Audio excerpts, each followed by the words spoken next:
आजचा अभंग आहे.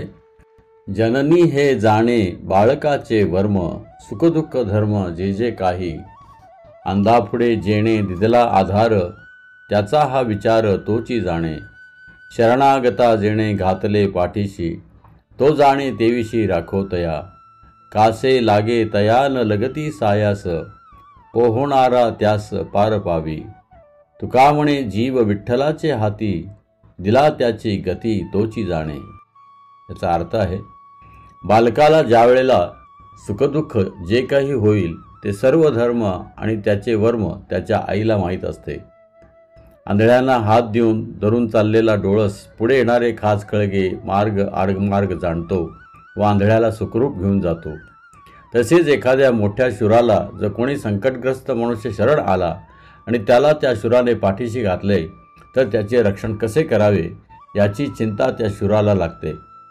पुरातून नदीपलीकडे जायचे आहे पण पोहता येत नाही, अशा वेळी एखाद्या पोहणाऱ्याची मदत घेतली तर त्या पोहणाऱ्याला त्याची चिंता असते. तुकाराम महाराज म्हणतात, आम्ही आपला जीव पांडुरंगाच्या हाती दिला आहे. आमच्या जीवाचे बरे वाईट काय करायचे ते तो पांडुरंग करेल, आम्ही कशाला काळजी करू.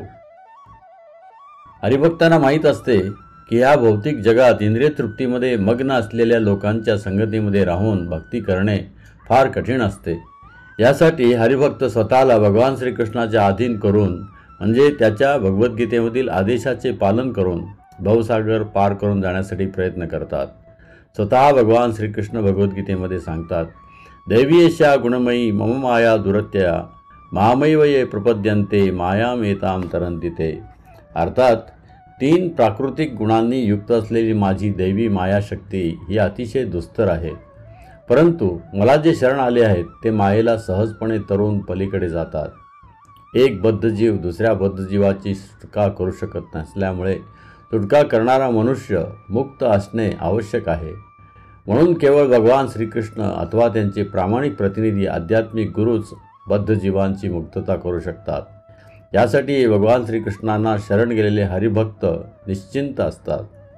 जय हरी विठ्ठल.